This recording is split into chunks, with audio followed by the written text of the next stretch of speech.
आप कुर्सी पे विराजेंगे? कुर्सी कुर्सी आप जी, आप मोहन भागवत जी हैं, राष्ट्रीय स्वयंसेवक के अभी संघ प्रमुख हैं महाराज जी। इधर लगा। एक आसन भी इस पे बिछा दे, एक आसन आप विराजे।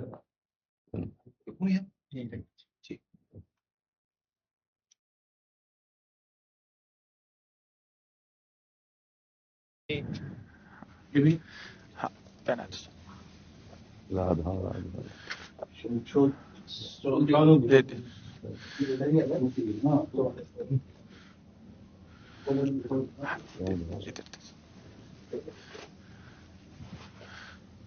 आप विराजिए। माला ऐसे रहने दीजिए, बैठ हम से अपनी शिव जी को प्रणाम करें। और किसी को कुर्सी की आवश्यकता हो तो मंगा लें, अगर जमीन में बैठना है। बैठ मेरा ही केवल घुटने का जगह है जी महाराज जी, बस दर्शन करने थे। आपकी बात वीडियो पर सुनी तो लगा एक बार देख लेना चाहिए। चाह मिटी चिंता गई मनुआ बेपरवाह, ऐसे लोग कम देखने को मिलते। देखो, अपने लोगों का जन्म जो भगवान ने दिया है ना, ये सिर्फ सेवा के लिए दिया है। व्यवहारिकी सेवा और आध्यात्म की सेवा, ये दोनों सेवाएं अति अनिवार्य हैं। केवल व्यवहारिकी सेवा ही होती रहे, हम अपने भारतवासियों को अगर हम परम सुखी करना चाहते हैं तो केवल वस्तु और व्यवस्था से नहीं कर सकते, उनका बौद्धिक स्तर सुधरना चाहिए। आज हमारे समाज का बौद्धिक स्तर गिरता चला जा रहा है, बहुत चिंता का विषय है। हम सुविधाएं दे देंगे, हम विविध प्रकार की भोग सामग्रियां दे देंगे, लेकिन उनके हृदय की जो मलिनता है, जो हिंसात्मक वृत्ति है, जो अपवित्र बुद्धि है, ये जब तक ठीक नहीं होगी तब तक हमारा देश धार्मिक देश है, हमारे यहां धर्म की प्रधानता है। तो इसी बात को बार बार हम सबसे निवेदन करते हैं कि ये जो हमारी नई पीढ़ी है, इसी से हमारे राष्ट्र की रक्षा करने वाले प्रकट होते हैं। जो विद्यार्थी जन है, उन्हीं में कोई एमएलए बनता है, उन्हीं में कोई सांसद बनता है, उन्हीं में कोई मुख्यमंत्री बनता है, उन्हीं में कोई राष्ट्रपति या प्रधानमंत्री उन्हीं में अपने लोग भी सब थे। अब हमारी शिक्षा केवल आधुनिकता का स्वरूप लेती जाए और व्यभिचार प्रवृत्ति, व्यसन प्रवृत्ति, हिंसा प्रवृत्ति, ये नई पीढ़ी में देखकर बहुत असंतोष हृदय में होता है। इसीलिए कितनी भी शरीर में पीड़ा हो, हम प्रयास करते हैं जितने से जितने सामने हमारे भगवत स्वरूप जन आते हैं, पहले बुद्धि शुद्ध होनी चाहिए। मय्ये वो मन आदत्स्व मई बुद्धि निवेश है, तो निवशिष्यति मय्ये व अत ऊर्ध्वम न संशया, तू मेरे में ही निवास करेगा, अर्थात भगवदानंद में। अविनाशी जीव कभी भोग विलास में तृप्त हो ही नहीं सकता। हम अगर अपने राष्ट्र की विशेष सेवा, तो हमारे धर्म का परिचय, जैसे आप जन करते हैं, धर्म का हमारा क्या स्वरूप है, हमारे जीवन का लक्ष्य क्या है। हमें जितना राम जी प्रिय हैं, कृष्ण जी प्रिय हैं, उतने ही भारत देश हमारे लिए प्रिय है। जैसे राम भक्त, कृष्ण भक्त, वैसे हमारे भारत देश का हर जन जन हमारा आदरणीय और पूजनीय। पर अब जो मानसिकताएं बन रही हैं, वो हमारे धर्म और हमारे देश के लिए लाभदायक नहीं होंगे। व्यसन का इतना बढ़ता स्वरूप, व्यभिचार का इतना बढ़ता स्वरूप, हिंसा का इतना बढ़ता स्वरूप, ये बहुत ही विपत्तिजनक है। अगर ये बढ़ता रहा तो हम विविध प्रकार की सुख सुविधाएं देने पर भी अपने देशवासियों को सुखी नहीं कर पाएंगे, क्योंकि सुख का स्वरूप विचार से होता है। सुख और दुख की स्थिति सत्य नहीं है, आगमा पाइनो अनित्यास, लेकिन हमारा विचार, और विचार हमारा गंदा हो रहा है। बस हमारा उद्देश्य यही है कि हमारे देशवासियों का विचार शुद्ध होना चाहिए। अगर विचार शुद्ध है तो राष्ट्र प्रियता, जन सेवा, समाज सेवा, ये सब स्वाभाविक होने लगेगा। और विचार अशुद्ध है तो सुविधाएं बहुत हैं, उनका दुरुपयोग हो रहा है। तो बस आप सबसे बड़े बड़े जो उपदेष्टा जन हैं, जो बड़े बड़े धर्म की रक्षा के लिए भगवान ने जिनको भेजा है, उन सबसे यही प्रार्थना है कि सब व्यवस्था करते हुए हमारे देशवासियों की बुद्धि अध्यात्म को समझे। बिना अध्यात्म को समझे दुख सुख की समानता बिना किए परम सुख का अनुभव हो ही नहीं सकता। इस मायाकृत भोग पदार्थों को भगवान ने दुख योनया कहा है। मानो एक बोर्ड लगा दिया, दुखालयम अशाश्वतम। और हम सब यही चाहते हैं कि लौकिक भोगों को भोगने से ही हमारा राष्ट्र सुखी हो जाएगा या हम सुखी हो जाएंगे। नहीं, लौकिक भोगों को पूजन सामग्री बना करके और साध्य सच्चिदानंद प्रभु को रखा जाए तो आनंद की उमंगन हो जाएगी। बहुत सुंदर मानव जीवन का स्वरूप है, जिसे देव दुर्लभ कहा गया। दुर्लभो मानुषो देहो। लेकिन क्या दुर्लभता शब्द स्पर्श रूप रस गंध इन्हीं विषय के भोगने की या इन्हीं सुविधाओं के लिए दुर्लभ कहा गया?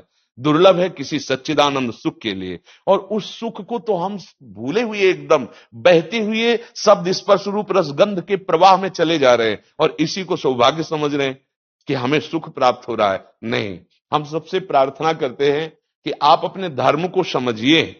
आप अपने स्वा को जहां जहां स्थापित करते चले जा रहे हैं, आप उसे गंदा करते चले जा रहे हैं। मदिरा में, हिंसा में, द्यूत कीड़ा में, बेविचार में, इसे दोष नहीं समझा जा रहा आज। और हमारे शास्त्र और हमारा धर्म इसको निषेध करता है। कलयुग की स्थिति बताई गई है। छोटे छोटे बच्चे व्यसन करने में लग गए। आज स्कूली विद्यार्थी जिनको ब्रह्मचर्य से पुष्ट होना चाहिए, वो ब्रह्मचर्य नष्ट कर रहे हैं। ये बड़ा चिंता का विषय है। हमारे देश के लिए जो जवान चाहिए, हमारे देश के लिए जो भक्ति चाहिए, उसमें बुद्धि और शरीर बल दोनों होना चाहिए। शरीर बल क्षीण हो रहा है क्योंकि व्यभिचार प्रवृत्ति में बहुत कमजोर अवस्था में, जैसे गेहूं की फसल है और गलेथ में काट ली जाए तो न दाना मिलेगा न सही भूस मिलेगा, ऐसे ही 20 वर्ष की अवस्था तक यदि ब्रह्मचर्य नष्ट कर दिया जाए तो वो गृहस्थ के योग्य में नहीं रह सकता। राष्ट्र सेवा की क्या बात है। हमारे राष्ट्र सेवा के लिए बहुत विशाल हृदय की आवश्यकता है। हमारे शरीर को बहुत स्वस्थ रखने की आवश्यकता है, तभी हम समाज सेवा, राष्ट्र सेवा। तो शरीर और बुद्धि दोनों का स्वस्थ होना बहुत आवश्यक है। तो शरीर को तो नष्ट किया जा रहा है विषय भोगों में। लोग समझने लगे हैं कि मांस खाने से हमारा स्वास्थ्य अच्छा रहेगा, हम बलवान बनेंगे। अध्यात्म बल नहीं तो तेरे शरीर की चर्बी बढ़ा ले, लेकिन तू न काम पर विजय प्राप्त कर सकता, न क्रोध पर, न लोभ पर, न मोह पर, न हिंसा पर। फिर क्या जीवन। तो इसीलिए हमारा बार बार हृदय में सबसे प्रार्थना है, जिस संत भगवान भी आते हैं, ये देखो इस समय आवश्यकता विचार शुद्ध करने की है, आहार शुद्ध करने की है, आचरण शुद्ध करने की है। हमारे देश ने चरित्र की पूजा की है। रावण किसी बात में कम नहीं था। आज भी कोई शिव अगर अभिषेक होता है तो तांडव स्तोत्र उसी का गाया जाता है। जटाटवी गलत ज्वल प्रवाह पावित स्थले। ऐसा विद्वान और ऐसा बलवान जो 20 बार जैसे झूला आराध्य देव को झुलाया जाए, ऐसे महादेव सहित पार्वती को बाजुओं पे झुलाया, वो महाबली चरित्रहीन हो गया तो अपने देशवासियों ने राक्षस कह दिया उसको। चरित्र, आज हम चरित्र पर ध्यान ही नहीं दे रहे। चरित्र बेचना मतलब कोई समझ में नहीं आ रहा। छोटे छोटे बच्चे चरित्रहीन हो रहे हैं। हमारा राष्ट्र संकट में पड़ जाएगा अगर हमारे बच्चे व्यवस्थित नहीं हुए, उनकी बुद्धि शुद्ध नहीं हुई, उनका स्वास्थ्य ठीक नहीं रहा। कौन आगे चल करके है? यही पीढ़ी तो है ना, इन्हीं में से तो निकलते हैं हमारे राष्ट्र भक्त, भगवत भक्त, देश सेवी। तो सबसे ये प्रार्थना है कि हमारे नई पीढ़ी को सुधारा जाए, उनकी मानसिकता, उनका बौद्धिक स्तर सुधरे, क्योंकि भगवान ने हमें सेवा के लिए भेजा है सबको। चाहे जितना एकांत गुफा में भजन करे, उसकी भजन की सिद्धि समाज सुधार में लगेगी। अगर समाज सुधार में नहीं हुई तो खास बात नहीं हुई। अपना उद्धार कर लेना कोई खास बात नहीं है। खास बात है अपने जीवन को सत्य और तप में तपा करके समाज को प्रदान कर देना। हाँ, विविध प्रकार से हमारे समाज को सुख पहुंचे, इसी में भगवान विराजमान है। बहुनाम जन्म नाम अंते ज्ञानवान माम प्रपद्यते वासुदेवा स्वरमित सम आत्मा से दुर्लभा। भगवान कहते हैं बहुत जन्मों की आराधना के बाद ऐसा विवेक जागृत होता है, ऐसा ज्ञान प्राप्त होता है कि सबके हृदय मंदिर पर भगवान वासुदेव विराजमान है। और यही अगर लक्ष्य बन गया तो संसार की सेवा करते हुए वो भगवान को प्राप्त हो जाएगा। ये संसार है नहीं, ये वासना वासुदेवस्य वासितम भुवनत्रयम् सर्वभूत निवासोस्मि वासुदेव नमोस्तुते। वो वासुदेव ही अपनी वासना, इच्छा, एको हम बहुत श्यामा विस्तार कर लिया है। यही जनाना है कि तुम साधारण देह नहीं हो प्यारे, तुम अविनाशी के बच्चा हो, जो चाहो कर सकते हो। पर तुम्हारी चाह गलत दिशा को चली गई। व्यसन छोड़ो, बेविचार छोड़ो, तो हमारी राष्ट्र सेवा में लगो, समाज सेवा में। बूढ़े बूढ़े माता पिता को जवान बच्चे निकाल दे रहे हैं। क्या ज्ञान है?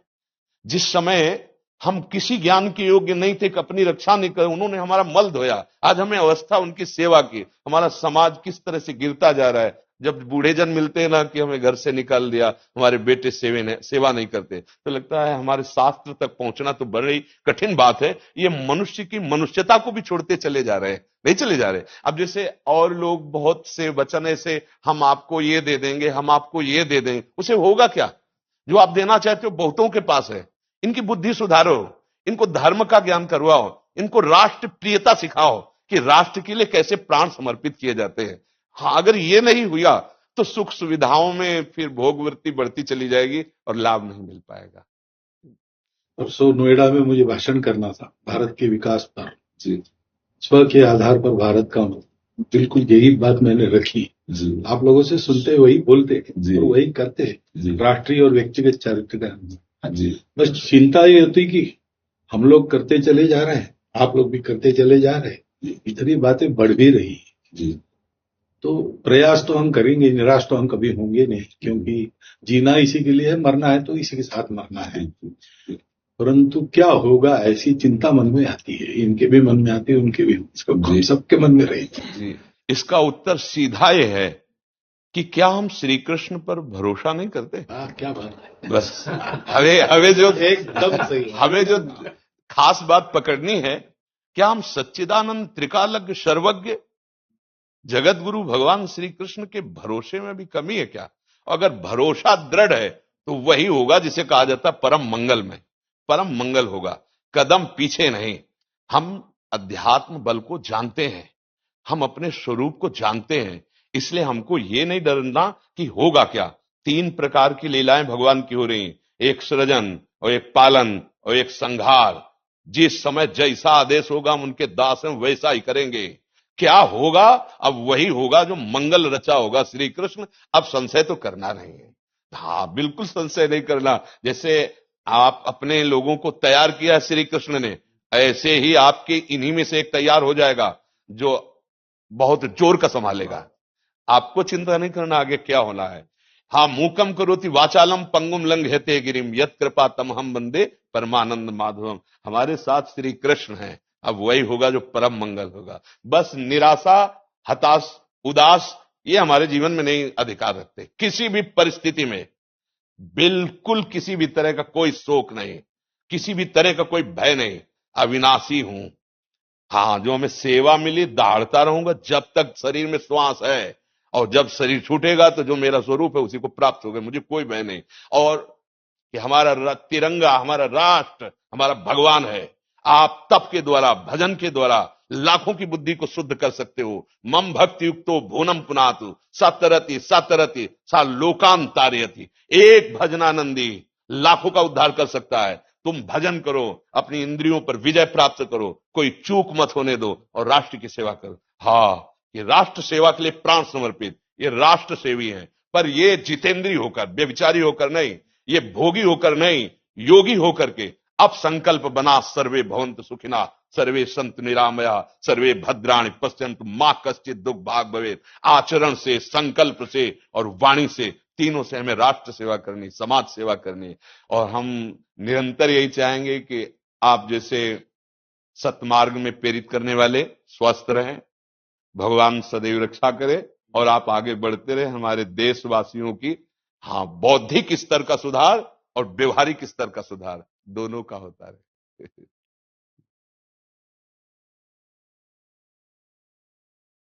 आगे बढ़ो महाराज। अब जैसे सुनो, आप श्री जी का चुनरी प्रसाद लाओ और माला प्रसाद लाओ, प्यारी जी का प्रसादी वस्त्र आप इसे धारण करें जी। ये श्री लाडली जी महाराज का है जी, एक माला पहनाए। बहुत आनंद हुआ, बहुत उत्साह मिला, बल मिला, दृष्टि भी जो है वो और साफ हो गई।